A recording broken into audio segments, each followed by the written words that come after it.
우리는 무의식적으로 영적이란 말을 자주 사용합니다. 영적이란 말은 사전적인 의미로 봤을 때 신령스러운 것이라고 합니다. 즉 기독교에서 영적이란 말은 하늘에 신령한 것, 즉 하나님의 속성에 해당하는 것이라고 정의 내릴 수 있습니다. 그래서 기독교인들은 영적인 것을 추구합니다. 교회 내 영적이란 말이 참으로 자주, 아주 많이 자연스럽게 사용하고 있습니다. 네, 그렇죠. 예를 들면 영적인 복, 영적인 깨달음, 영적인 삶, 영적 부흥, 영적인 노래, 영적 승리, 영적 지혜, 영적 감각, 영적 성장, 영적 각성, 영적 갈증, 영적 망상. 정말 참 다양하고 광범위하게 사용하고 있습니다.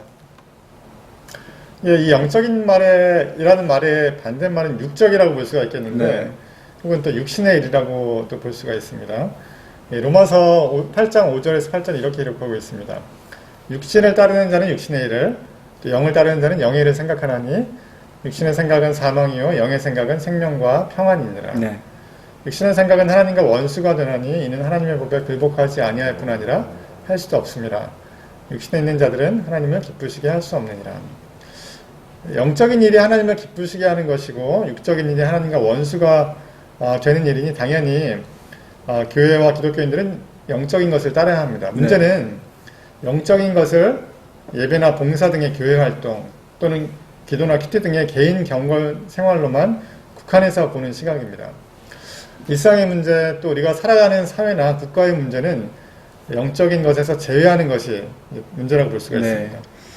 이 영적이란 말에는 두 가지 의미가 있습니다. 하나는 신령한, 그러니까 헬라어로는 푸뉴마티코스라는 말로 되어 있는데요. 영어로 하면 spiritual이라는 말입니다. 다른 하나는 이성적인, 합리적인, 헬라어로는 노기켄이라고 하는데요. 영어로는 reasonable입니다. 그러니까 우리가 잘 아는 로마서 12장 1절에서 2절 말씀 보면 영적이란 말이 나오죠.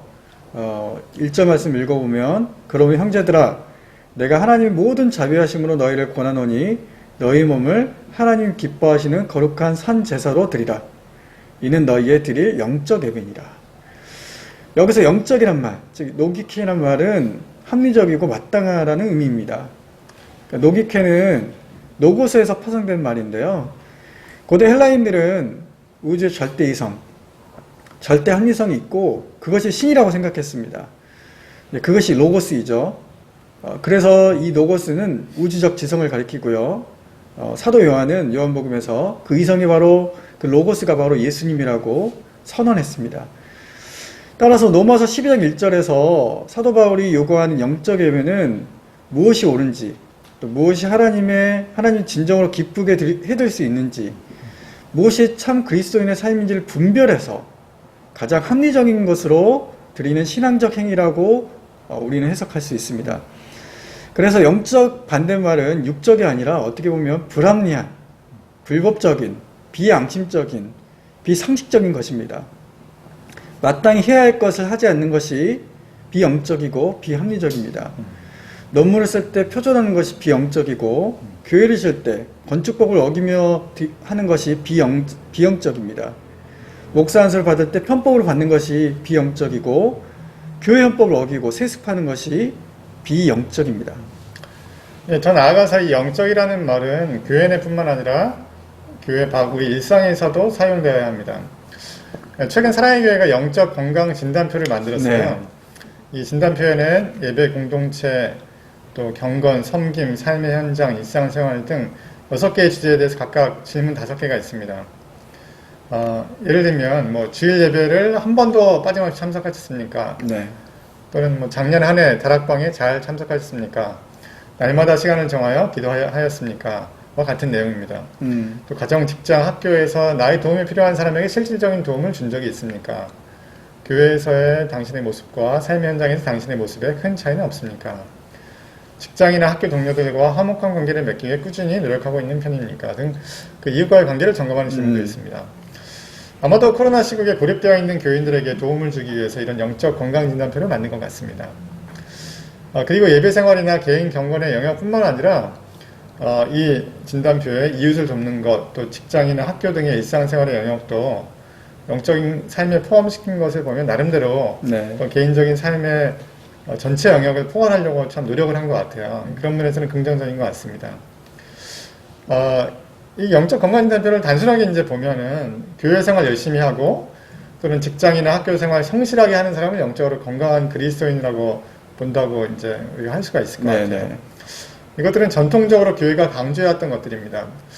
문제는 우리가 교회 예배를 소홀히 해서 또는 뭐 기도를 안 해서 직장 생활, 학교 생활을 소홀히 해서 한국교회가 이렇게 추락이 되고 있는가 하는 것입니다.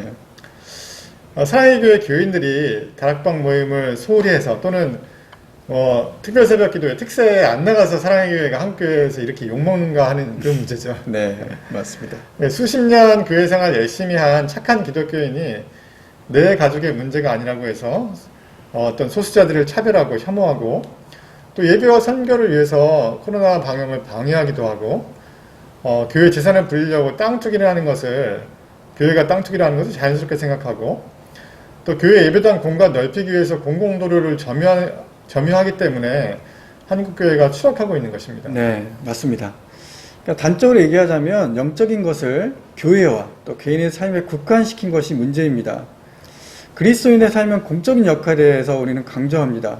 다시 말해서 하나님의 공의와 평화가 이루어지고 사회적 약자와 더불어 함께 살아갈 수 있는 하나님 나라에 대한 관심이 없는 것이 오늘 한국교회의 추락을 가져왔습니다.